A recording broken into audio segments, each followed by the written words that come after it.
Cher Sec, je suis le secrétaire général national du syndicat démocratique des travailleurs de la santé et du secteur social. Je suis en même temps porte-parole de la Fédération des syndicats de la santé qui regroupe 7 organisations syndicales du secteur de la santé et de l'action sociale. Vos collègues seront bientôt déférés d'après les dernières informations que nous disposons. Quelle réaction par rapport à tout cela? Bon, la réaction est celle que j'avais à Louga et à Kaolack. Aujourd'hui, on donne l'impression que toujours quand il y a une situation dans un secteur et qu'il y a clameur populaire, l'exécutif, je ne sais pas si elle est paniquée ou en tout cas il manque de sérénité. Et parfois, il faudra qu'on donne quelque chose à la population. Et donner quelque chose à la population, c'est de prendre des personnes et de les mettre en prison. Et la plupart du temps, c'est au niveau du maillon le plus faible. La situation à l'heure actuelle est d'une extrême gravité. Parce qu'aujourd'hui, jusqu'au moment où nous parlons, c'est le parquet qui, en tout cas, est en train de faire son travail. Après les instructions, les auditions. Mais le parquet, il est sous la responsabilité de qui? Du ministre de la Justice. Le ministre de la Justice, il dépend du président de la République.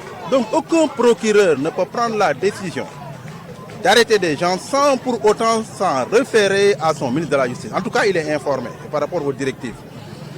Maintenant, on a la plupart du temps des clameurs populaires. Aujourd'hui, pour la situation actuelle, comment voudrez-vous, d'après les premières informations que nous avons eu à recevoir, que c'est un feu qui s'est déclaré dans la salle? Or, nous savons pertinemment que le seul feu ne peut pas tuer des personnes.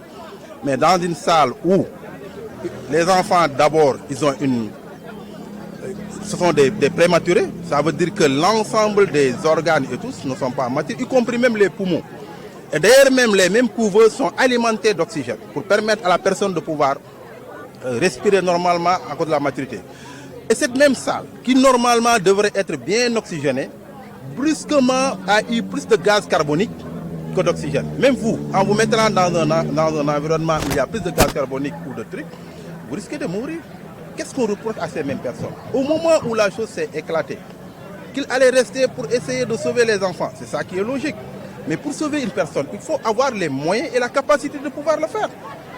Soit une chose, vous essayez de sauver cette personne, le nombre de morts va augmenter, ça veut dire que vous allez perdre 11 enfants plus les 2 personnes qui devraient le faire. Soit vous allez demander du secours pour ceux qui sont habilités puissent venir faire le travail. Elles sont innocentes selon vous? Non, mais c'est la vérité.